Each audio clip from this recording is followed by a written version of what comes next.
அஸ்ஸலாமு அலைக்கும். எங்கே போகிறோன்னு பார்த்தீங்கன்னா ராம்நாடு தான் போயிட்டுருக்கோம். காலையில் 6 மணிக்கே சூரியன் வந்து வாவான்னு கூப்பிடுது நம்மளை. அந்த மாதிரி தான் இருந்துச்சு வெயில். வானிலேருந்து கால் பண்ணியிருந்தாங்க. நாங்கள் மேக்கப் புக் பண்ணியிருந்தோமே, நீங்கள் காலையில் எத்தனை மணிக்கு வருவீங்கன்னு நான் சுத்தமாக ஞாபகமே இல்லாமல் போச்சு. என்ன பண்ணலாம்? அதுக்கப்புறம் ஒரு அசிஸ்டண்ட்டை கூப்பிட்டு அதுக்கப்புறம் அவங்கள சாரீ ட்ராப்பிங் ஹேர் ஸ்டைல் நீங்கள் பண்ணிக்கோங்க அப்படின்னு சொன்னால் அதுக்கப்புறம் அவங்களையும் கூப்பிட்டுட்டு நம்ம நேராக வாணிக்கு போயாச்சு. அவங்களுக்கு நீட்டான நான் ஒரு மேக்கப் கொடுத்துருந்தேன். அவங்க கிளாஸி லுக் என்கிட்ட புக் பண்ணியிருந்தாங்க. ஸோ அவங்களுக்கு ஐ மேக்கப் வித் அவங்களுக்கு லிப்ஸ்டிக் எல்லாமே நான் வந்து அவங்க சாரீக்கு மேட்சாக பண்ணியிருந்தேன்.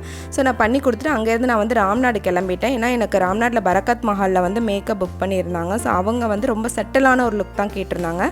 இவங்களுக்கு நான் வந்து நீட்டாக அவங்களுக்கு கேட்ட மாதிரி லுக் நான் கொடுத்துருந்தேன். எப்படி இருக்குன்னு பாருங்கள். அதுக்கப்புறம் நான் இங்கேருந்து நான் வந்து திரும்ப நான் வந்து வாணிக்கு போகணும்.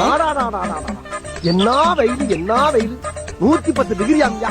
110 டிகிரி எடுத்தா ஒரு மனுஷன் எப்படி உசுர் வாழ்றது? ஒரு மழை தண்ணி பெஞ்சாவில வாழ முடியும். இங்கே வந்து நீட்டான ஹேர் ஸ்டைல் சாரீ ட்ராப்பிங் அவங்க அழகாக பண்ணியிருந்தாங்க. அதுக்கப்புறம் அவங்க வந்து இன்னொரு ட்ரெஸ் மாற்றி விட்டு போயிருங்க, மாடியில் போய் நீங்கள் அதுக்குள்ளே சாப்பிடுங்கன்னு சொல்லிட்டாங்க. சாப்பிட்டுக்கிட்டே இருப்பியா?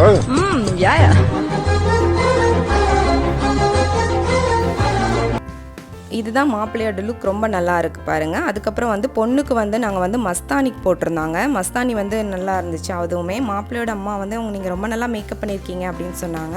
எனக்கு ரொம்ப ஹாப்பியாக இருந்துச்சு. Thank you for